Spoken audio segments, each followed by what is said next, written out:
Do you see your curls doing bizarre things that you've never seen before? Are you seeing more scalp than you used to? How about, are you over 45? If you answered yes to these questions, then this is a must-watch video for you. Are you ready? Let's do this.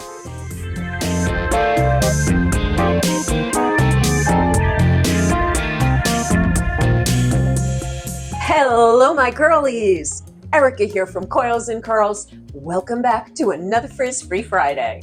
Before we get started today, I am going to ask two favors. First, I'm going to ask that you please watch this video all the way till the end. This helps me rank higher in YouTube, and I could use some help. And you're not going to want to miss those fun cuts at the end of this video. And second is, don't forget to like the video down below. Hit that thumbs up for me. I appreciate that. This also helps my video get recommended more by YouTube. Thank you in advance, my curlies. Much appreciated. At this time in my life, as I'm sure anyone who is watching who is over 45, you know we've got lots of hormonal changes going on, and they affect our curls, coils, and waves. So if you are perimenopause, in menopause, or post-menopause, then you know with all those hormones, we've got some major changes in our curls that are going on. Starting with perimenopause, all of a sudden these hormones are whacked out. There are so many fluctuations happening. This is when our estrogen and our progesterone start going down. It's subtle at first, but you might start to notice some of those changes. Your curl texture feels different. You're going to start to notice that the strands are getting finer and aren't as thick as they used to be. Hormones can also affect the shape of our hair follicles. You might even find that your curl pattern is changing. Yes, it's changing. Surprise! Those oval-shaped follicles that used to produce curly hair are now round, and they're producing straight hair. I have those.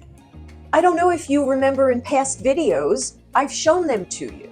In fact, I hid one earlier. Where did it go? Well, here's one. Not the one I hid. This is no longer a curl. This is a straight chunk of hair. Fun. Let's hide it before we continue. This is beyond frustrating for those of us who had a thick head of hair in our teens, in our 20s, in our 30s. And I know it is equally as frustrating for those of you who have had fine hair. You're seeing even finer strands and more shedding. Let's face it, it sucks. We are going to circle back to these. One culprit of our changing curls is dihydrotestosterone, or DHT. This is how I will refer to it from now on. In men, this is made from testosterone by an enzyme, 5-alpha reductase. In women, it's made from the hormone DHEA. DHT is found in skin, hair follicles, and the prostate. The sensitivity of hair follicles to DHT is what causes hair loss. So how does this hormone cause your hair to change so much? I'm glad you asked, because even if you didn't, I was going to tell you anyway. Causes the hair follicle to shrink. As the follicle shrinks, the circumference of the hair that comes out of it shrinks too, so it gets thinner. Not only that, high levels of DHT increase the amount of time that it takes for a hair follicle to produce a hair. And when it does produce that hair, it's thinner and finer than it used to be. The joys of aging? Not. Now, real quick, before I move on, don't forget to subscribe to the channel down below and share me, share me, share me. This also helps with the YouTube algorithm. Okay, my curlies, so now we are barreling down the tracks of menopause. And now our estrogen and our progesterone levels are tanking. They are going down, down, down. On top of the DHT, and on top of the estrogen and the progesterone, we are also losing collagen and elastin. These two hormones are responsible for fast hair growth and getting the hair to stay in your head for longer periods of time. So now when we shed it, it grows back slower. It makes our hair look thinner because it grows back slower. The texture changes because the sebum production slows down. That oil production is what helped maintain our hair's pH in the more acidic range. Acid closes our cuticle, alkaline opens it. Without that extra oil being produced, now the cuticle is open, and now you got it, the pH is off. The more oil coming down the hair shaft, the more closed the cuticle is. The less oil coming down the hair shaft, the more open the cuticle is. Now our curls get more dry and brittle than before maturing. And let's not forget the texture changes from gray hair, because gray hair is more wiry than regular hair. Nope, it's not hormonal, but I'm bitching about it anyway. Let's face it, it adds to the carnival ride of maturity. You want to know what the friggin' twist here is, my curlies? Those same hormones are the hormones that give us our peach fuzz. Yes. And those dark, wiry hairs that seem to pop out overnight on your chin? Say thank you to hormones. All I can say is God bless my 10 times and 15 times magnifying mirrors. And sometimes I don't even see them, and all of a sudden I find them. They're like a ½ inch long. I'm like, where were you? And I hope it ain't just me. When we go through menopause, hormonal changes are usually the culprit for all of the aforementioned thinning of the hair, hair not growing back as fast, or not at all. There are other factors that contribute to hair loss during peri and post-menopause. Extreme stress. This affects everything in your body. Certain medications like antidepressants, like Wellbutrin and Zoloft, they cause hair loss. I need to talk to my doctor. If you are lacking vitamins and minerals, such as biotin, iron, protein, vitamin D, and other nutrients. On the flip side, if you are taking too much vitamin A, you could notice hair thinning. Now, it's not always the A word related, age related. Sometimes it could be medical, whether it is a overactive or underactive thyroid. Women who have polycystic ovary syndrome, or PCOS, will also find that they have more hair loss. Okay, so that's all the bad news. Our hormones are messing with us, and it sucks. But, it is not all doom and gloom, my curlies. Some estrogen hair loss treatments. There is hormone replacement therapy that you can get through your doctor.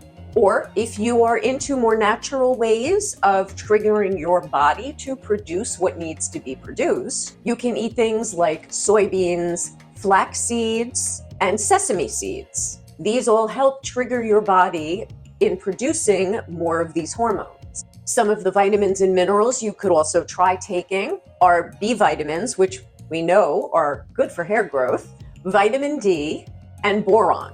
Boron, I believe, is a trace mineral. Now, before you try any of the more natural ways, if you want to get a jump on it and make sure it's nothing medical, you can do that. If you feel like it really is just age-related and you want to try the more natural approach of making sure you're ingesting what you should be ingesting, I personally am one that I would rather do it more naturally than medicine. The wine break.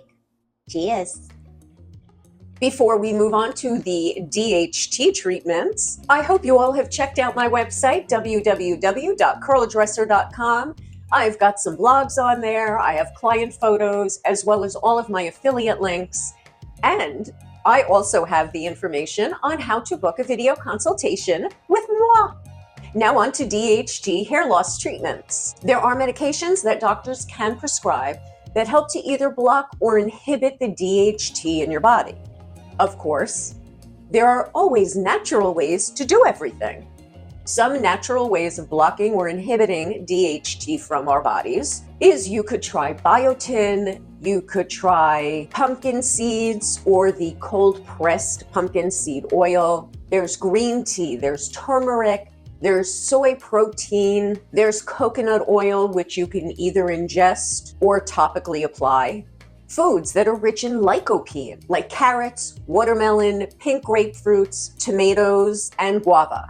What I will tell you is that some of these foods have actually been studied and proven to reduce DHT. So it is something to look further into if this is something that you would like to pursue.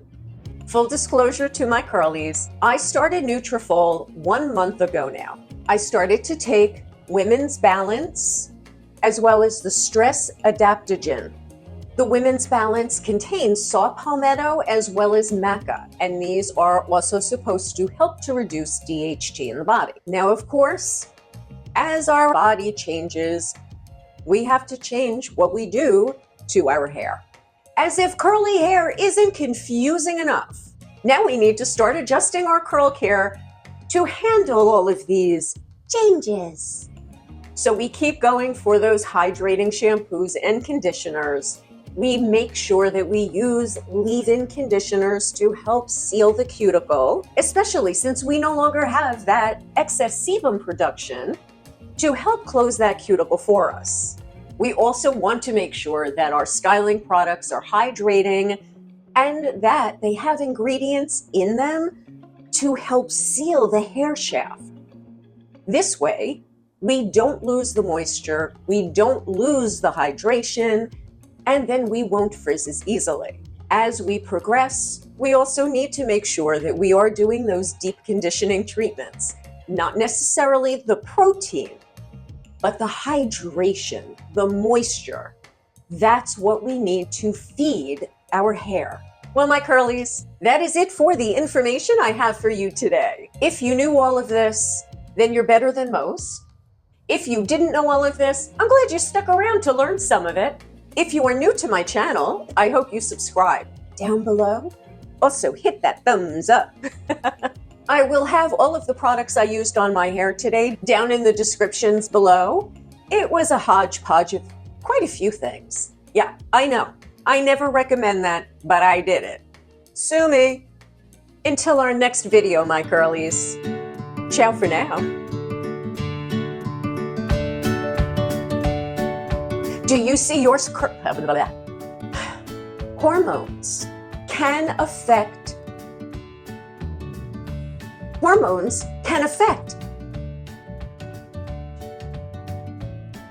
hormones can affect Jesus, Erica? Dihydrotestosterone. Since most of my subscribers are women, we are going to do the male hormone bashing first. The texture at www. God. I am also, what? Start again. I have started Nutrafol. Nutrafol. I have started Nutrafol. I will have all of the products I used on my hair today down in the comments. I can't believe how fast I went through this. I feel like I had to post something. You're gonna have to watch these. Okay, well, let's just end it.